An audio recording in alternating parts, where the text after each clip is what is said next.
June and I came in from Mississauga this morning on GO Transit. And we walked up from Union Station on Bay Street. I have a kind of a gentle voice.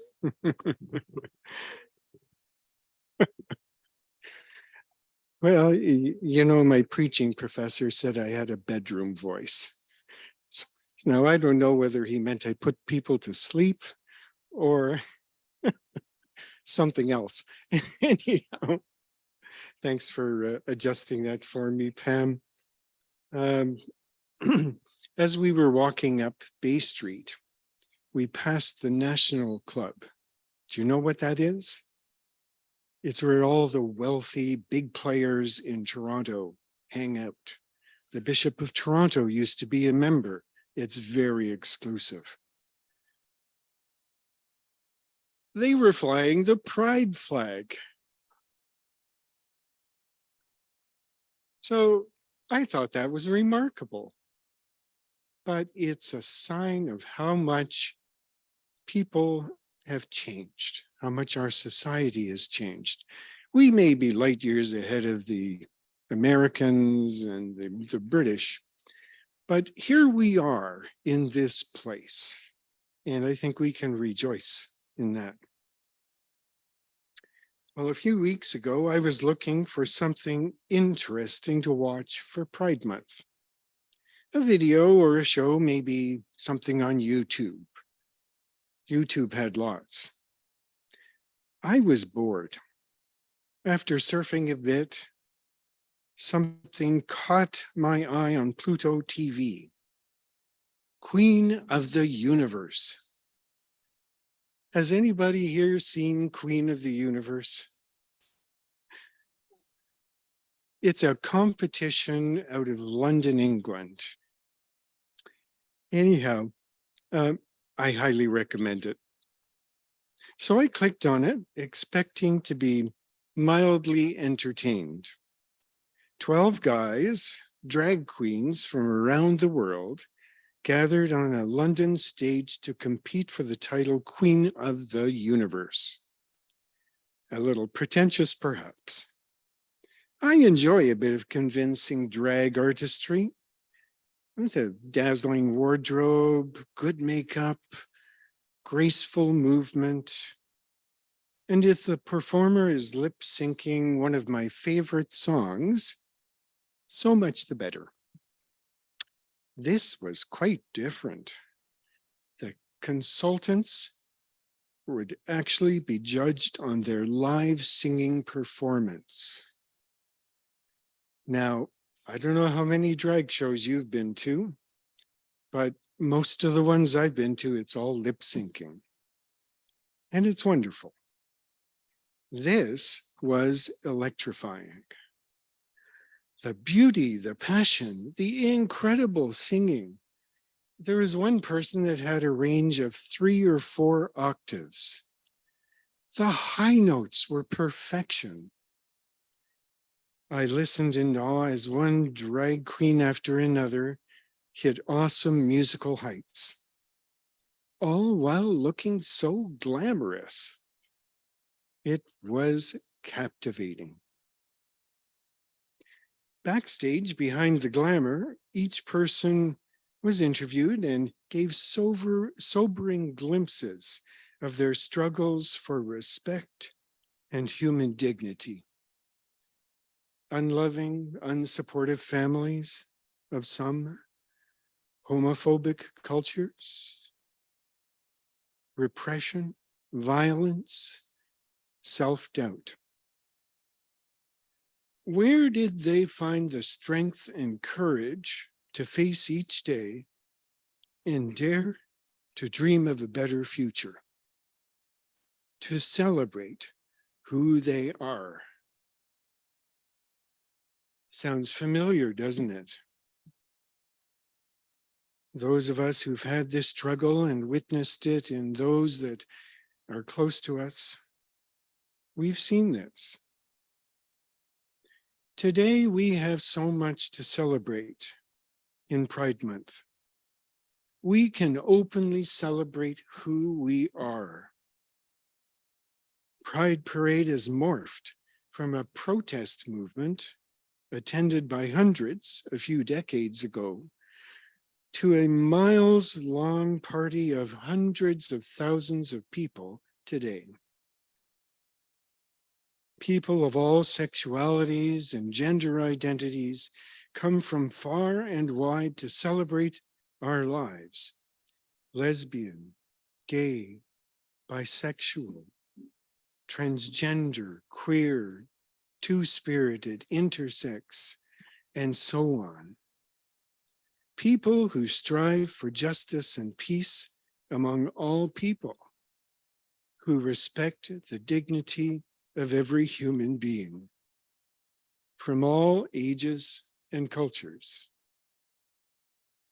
So why are the forces of darkness welling up again here and around the world? Maybe I've been reading the news too much. BBC, CBC, Toronto Star. It's been kind of depressing. A few weeks ago at a drag queen storytime event in Fort York Library, protesters showed up flying far-right associated Canadian red ensign flags, carrying crosses and waving signs with slogans like, "Drag is not for kids." In London, Ontario, a man who posted comments online to organize a protest at a drag queen story time was challenged online by a woman ally. Soon after, he posted a smiling selfie from a Windsor hospital room where that woman's father lay dying in the background. Police charged him with criminal harassment. In New Brunswick, Premier Higgs has rolled back a school policy that protects LGBTQ students' rights to have teachers use their chosen names and pronouns. The York Catholic District School Board has voted against flying the pride flag because it doesn't align with their Catholic faith. Imagine that. In May, the People's Party of Canada issued a policy announcement on radical gender ideology, accusing trans persons of an evil agenda and trying to destroy a healthy society. CBC National News reported this week about a small Ontario town divided over the pride flag. Violent threats on Facebook, numerous pride flags torn down and stolen, even one ally's house being shot at repeatedly after putting up a pride flag. The town of Norfolk is not far from here. Bishop Asbel puts it well. The rise of homophobia and transphobia, both far away and here at home, reminds us that the struggle for inclusion, acceptance, and dignity is not yet won. It seems the progress we've made in the areas of sexuality and gender identity is more tenuous than many of us would care to consider. In Italy, a state prosecutor has demanded the cancellation of 33 birth certificates of children born to lesbian couples dating back to 2017, saying the name of the non-biological mother should be removed. Imagine what our friends Joyce and Allison would have to say about that. Uganda has further criminalized same-sex relationships with punishments, including the life imprisonment and death. Florida Don't Say Gay laws prohibit instruction of sexuality and gender identity in all grades. Some US states have even passed legislation to outlaw gender-affirming therapies for trans kids, what sports they can or cannot compete in, and even what washrooms they are forced to use. The list of assaults on the LGBT community goes on and on. It seems to be worse than ever. What's at the root of all this hate-filled speech, behavior, and legislation? Well, my friends, I believe it's toxic religion. Toxic religion, particularly toxic Christianity. Instead of spreading good news of love, hatred is spread as God's word. How many times have you heard conservative Christian folk justify what they say with, God made Adam and Eve, not Adam and Steve, or God hates gays, or sodomites will burn in hell, and other terrible incitements to hatred. Today, trans persons are especially targeted, young and old.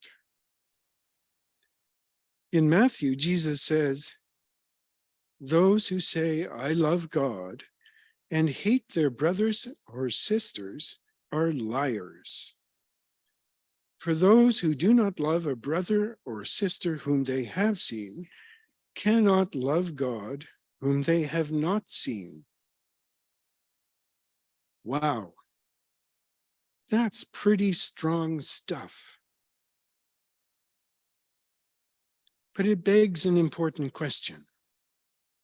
When we queer folk come out in the open and reveal ourselves, what do those who call themselves Christian see? I've been called an abomination by an Episcopalian priest, and lots of other people have as well. 3 decades ago, after years of struggle, I finally learned to love myself, the real me, a gay man. I came up against a wall of hate and judgment. Anglican bishops issued so-called pastoral statements, advising others to put an end to discrimination against homosexuals.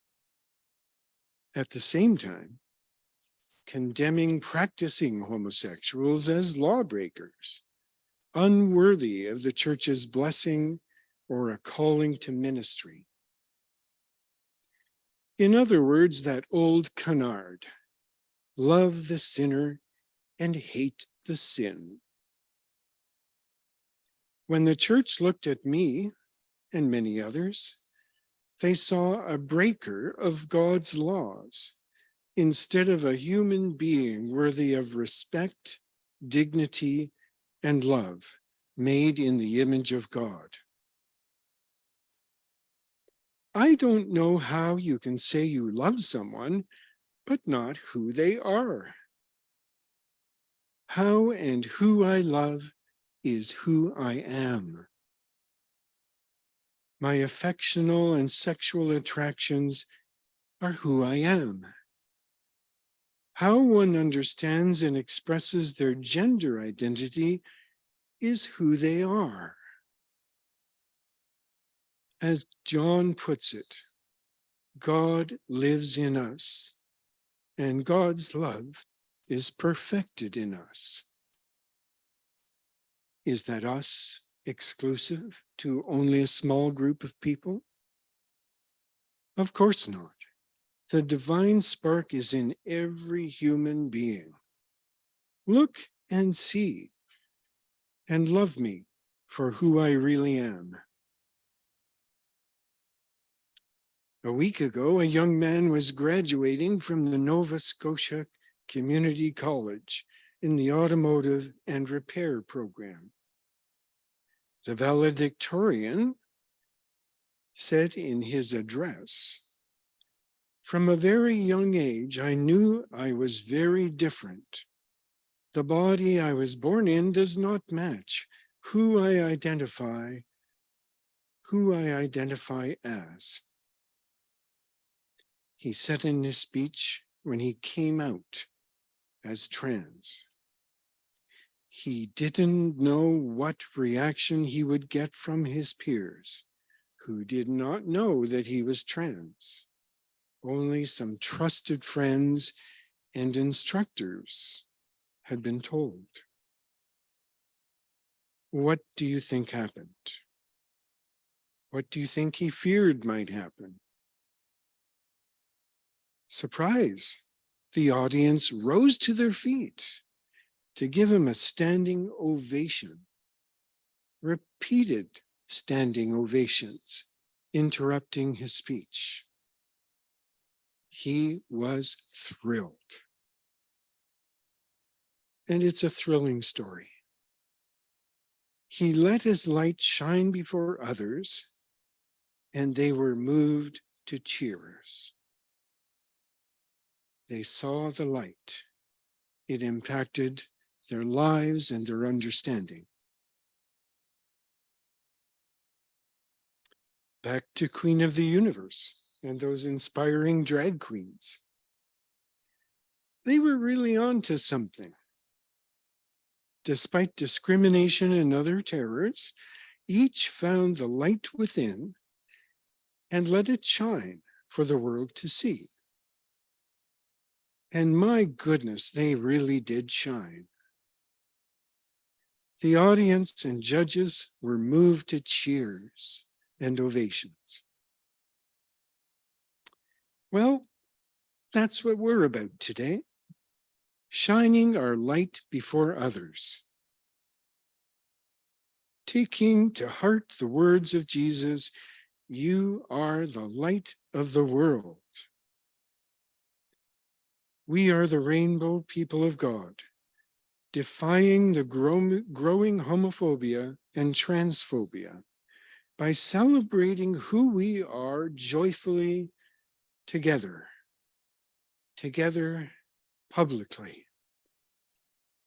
Those who really see us as we are will celebrate with us in all of our diversity, our rainbow diversity, straight, queer, trans, and other, everyone together, letting light and love shine.